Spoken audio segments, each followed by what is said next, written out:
See what they can do during the race. Then Christian Lundgaard, the man who won the Indy Grand Prix last week. You can see Will Power there. Former winner of the race, but it was with Penske. Andretti Global again, looking for speed. Nolan Siegel, Louis Foster. Then you got Ryan Hunter-Reay, winner of 2016. Also an extra entrant this weekend for the Arrow McLaren cars. Joseph Newgarden, a back-to-back winner a couple of years ago. Disappointing 23rd. And Romain Grosjean there in 24th. Then you've got Kyle Kirkwood, big disappointment for Andretti Global there. He's been having good races, but just couldn't find the speed. Catherine Legge, Mick Schumacher, yes, the Mick Schumacher, and then Graham Rahal, Dennis Hager, Jacob Abel, a one-off for him. Stingray Robb, Kai Collette, and Jack Harvey had actually qualified up higher. We're going to talk about them next. They failed tech, and they moved down in qualifying. So, what happened to them? On yesterday, when they went through tech, it was found out that they had, similar to what happened to the Penske cars last year, they made a minor change to the car that was allowed the year before. So last year, Penske had the attenuator problem, which is the back of the rear of the car that holds the rear wing. They had modified it, which they're always allowed to do until last year. When last year they found out they had modified them, the cars were moved to the back of the grid. It was a big no-no. Now, the interesting thing is there's really no gain of performance. What these cars did, again, neither one of them, one is an AJ Foyt car and one is a Dale Coyne car. They changed it was the way they bolted on a carbon fiber protecting cover on the rear suspension parts.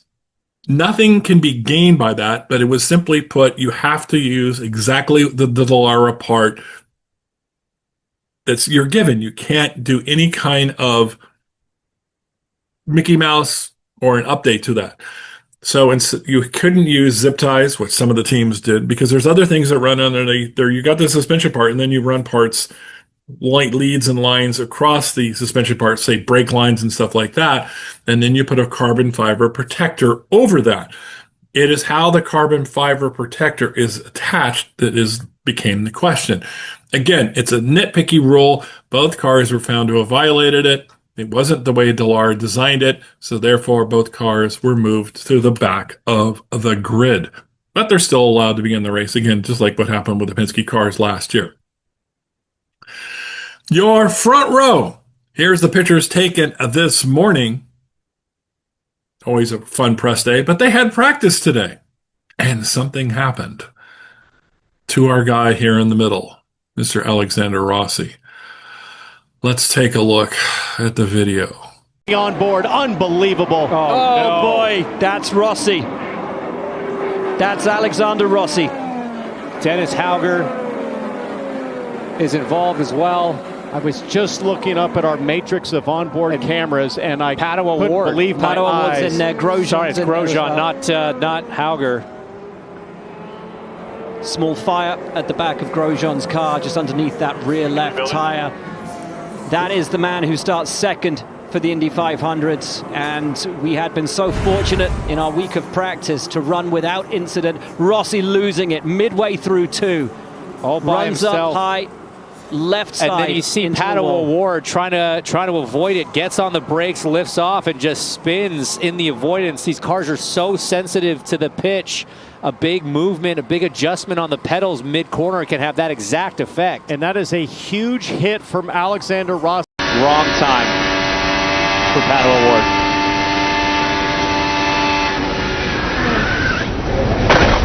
Oh, Lundgaard there. On board with Rossi. Oh man, that's horrible. Alexander Rossi has won this race. He won it exactly 10 years ago in 2016. He has had bad luck since then. He's come close a couple of times to repeating and getting his second win. But he's had some bad luck. Being the second fastest qualifier and being in a very good position for this year's running of the Indianapolis 500, looked really good I don't think it got any better than this morning being on the front row and posing for that picture. You want to be in that picture. You want to be from the front row. Majority of winners of this race come from the front row of the Indianapolis 500. It all went wrong this morning. He lost it. You saw on the apron. That car, and here's another thing about the rules. The car qualifies, not the driver. He has to get that car repaired if he wants to start second. That's going to be a tall order. If he goes into a backup car, he goes to the back of the grid. All the way to the back of the grid. He'll be 33rd. Unless someone else has a problem in practice this week, and of course, carb day's coming up. And it does happen. Alex Palou could crash, and he could be in the back of the grid if he damages the tub. Hey, it's Monday. They got time to fix the car for Alex. It's going to be a tall order. And you hope they get it fixed in time, if they can fix it, that he can go back out and get those settings back to where he wanted. But the car is a certain way and gets a certain, yeah, it's going to be very difficult. Marcus Ericsson had a great run here at the Indianapolis 500 a few years back. He won the race, finished second the next year, went to Andretti Global, but was one of the fastest cars all month. And the morning of qualifying, pretty much demolished the car, had to go into a backup car, and has not been. And not saying Marcus got damaged or anything. He just hasn't been able to find that setup to be fast again. And yeah, but let's see. Let's hope. Let's pray that Alexander Rossi can find a way to start second, and the car isn't too messed up, and he can do well in the race. Yeah. All right. Last week, we talked about during the Indy Grand Prix, the controversy over again, involving Alexander Rossi, who stopped on the front straightaway, and they didn't throw a caution, and he was sitting there with cars whizzing by at 180 miles an hour. Yeah, so Indianapolis, the Motor Speedway, the IMS has said, yeah, we're not going to let that happen again. That was dumb. We were bad boys. We're going to fix that. So immediately the caution will be thrown out. So, yeah, congratulations, IMS. Why you did it in the first place, as I said last week, I don't know. But they said they're going to fix it, and hopefully they will. Mick Schumacher, who made the field, his first Indianapolis 500, one of the rookies this year, will be paying tribute to his father, the great Michael Schumacher, and a look-alike helmet for Mick. So I've always wondered why he didn't pick his dad's helmet. He always had kind of a green. He likes green. But yeah, he's going to have a replica of his father's helmet while racing at his first Indianapolis 500. So way to go, Mick. Can't wait to see you out there. All right, let's kind of take a look at some history and previews for here. Give you a little of my history in this race. My father being a Hoosier, moving to California and got me into motorsports. But yeah, he grew up in Indianapolis. Never attended the race. His family never had the money, and he actually moved out here shortly after the Second World War. But yeah, got me into the race, and my father actually knew the Unser family, knew Louis Unser, who had a shop in Santa Ana, California. He was one of my dad's customers. Got to know him very well. As a child, I got to actually meet Louis, and I actually got to meet Al and Bobby and little Al Unser Jr. So became big Unser fans. Yeah, so happy there when I was a kid in 1970, and I'm going to show you why, because the thing that really kept me into racing, besides my father being a motorhead himself, was the car that Al Unser drove in 1970. But let's take a look at the four-time winners here. Currently, we have a four-way tie. The great Al Unser, of course, A.J. Foyt, legend himself. Rick Mears, one of the best, and when I was a photojournalist, Rick was one of the nicest guys in the world to work with. AJ and Al was always very quiet and very nice, didn't talk much. He would, sign something for you, and that would be it. AJ, if you caught him on a great day, he might be grumpy to you, but if you saw him on a bad day, you didn't want to be near him. Julio Castroneves, now we're going to talk about him, always super, super nice. And he's the man who's in the race this year. He has a chance to be the five-time winner. So none of these guys ever won five. It's amazing that they were able to win four. There are a few three-time winners, Johnny Rutherford being one of them as well. Bobby Unser, Al's brother being another, and some guy named Dario Franchitti. Yeah, so here's some of the history of the race, but let me show you the thing that hooked me. This 1970, the Johnny Lightning 500 Special. This is why I love racing. You know, the liveries of race cars were kind of, you had, Bob's, Lubin tune on it or something like this. This thing showed up in 1970 along with Johnny Lightning, who made die-cast cars. And I was hooked. I saw this thing, and had already got to meet Al Unser as a kid, and he was my driver. That was the car. Oh my God. This is what got me hooked. That still, to me, is one of the best liveries of all time. I love it.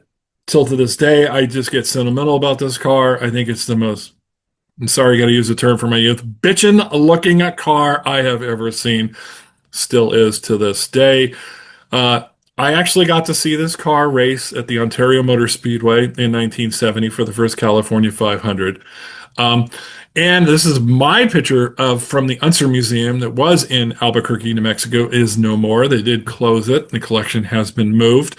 This is Al Unser's car from 1971, which I also got to see at the California 500 in 1971 at the Ontario Motor Speedway. So yeah, this is the actual car that was in the Speed of the Unser Museum. Absolutely loved it. Just beautiful car. Why I'm into racing. These things look so awesome. All right, we're going to talk about MotoGP and the absolute wild Spanish Grand Prix that happened yesterday. We'll be right back.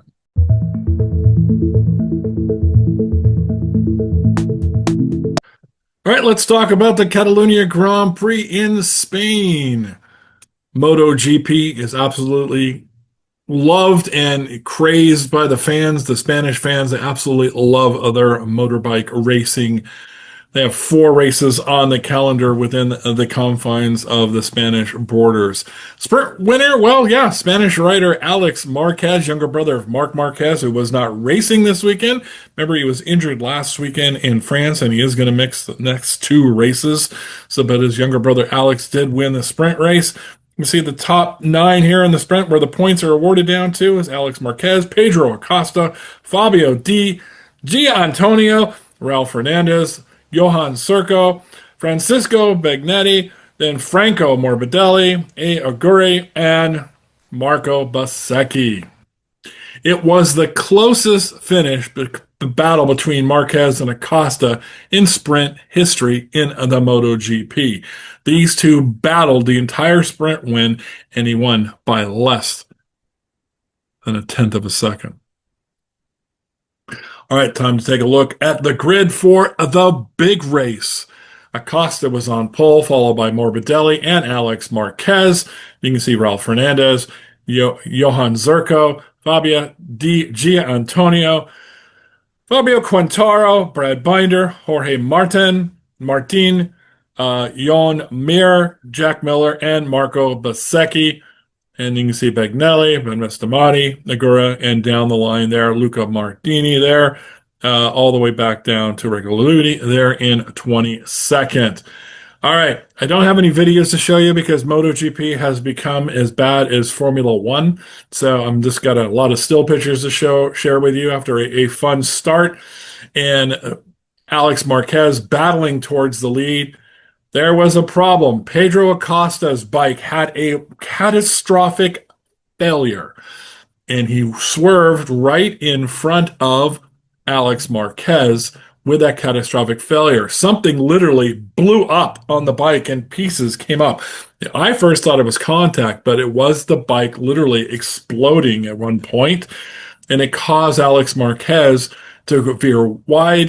You can see the other pieces coming off there, and he ran off course. He ended up centering at highline. Of course, the bike went airborne. Alex went into the wall. Yes, that is his bike. And then pieces of the bike hit Fabio Di Gianantonio, knocking him out of the race. Of course, it was a red flag, but you can see the absolute remains of Alex Marquez's bike there, just pretty much totaled. Ugh. Of course, last weekend you saw that we were able to find that one video we could share with you of Marc Marquez's accident, and his brother has this one the next week. It's not been a great week for the Marquez family in MotoGP. Absolutely dramatic pictures. But there was a second one almost immediately on the same lap before they threw the red flag, as Johan Zirkel had a huge accident as well. And the race was stopped. His bike, you can see there, tangled with another rider. And, well, he busted. His leg is kind of messed up. He has a fracture in his leg and a torn ligament in his knee. He's going to be okay, and says he may be racing next week. So good to hear about Johan Zirkel. For him. So you can see he's wearing a neck brace just for precaution. It is mainly his knee and ligaments that gave up, and his femur is not broken, but he has a fracture at the bottom. So hopefully he'll be okay to race soon. Again, these guys are crazy. This is Marc Marquez, who busted a couple of vertebrae and also busted one of his shoulder blades. And he had the surgery this morning and left the hospital this afternoon.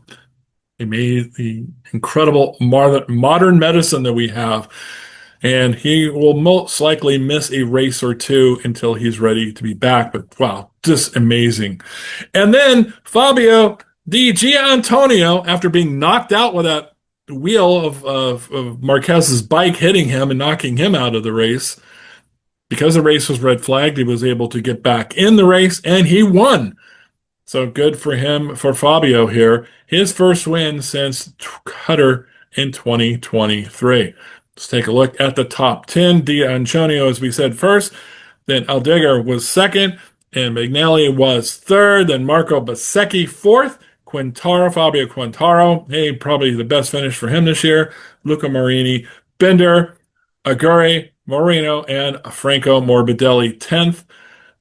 Joan Mir had been in the top 10, but received a 16-second penalty for low tire pressures, which is a big no-no in motorbike racing, and he finished further down in the points, but not in the top 10. Let's take a look at our championship. Marco Bezzecchi, who held his lead, extended it over Jorge Martin, who did not finish the race, so he was able to get a good points haul there. Their next race will be at the end of the month in Italy at Mugello on May 31st. We'll be back with another segment here on Fast Lap.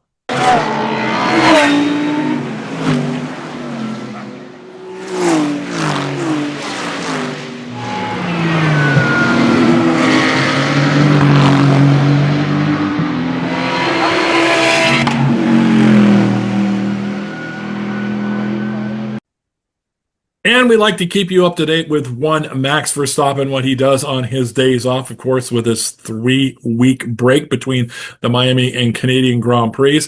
Max was racing again this past weekend at the Nürburgring for another 24-hour race. And after starting in about 6th spot, he did some Max Verstappen things and was able to get the lead, and stretched it out to a 24-second lead until the drive shaft broke in his Mercedes-AMG, sponsored by Red Bull, and he ended up retiring from the race. The overall win went to another Mercedes-AMG car there, Team Revenol. Congratulations to them. And there was an independent class too, won by one of the Porsches there. Of course, Max has been drawing big crowds in his GT racing.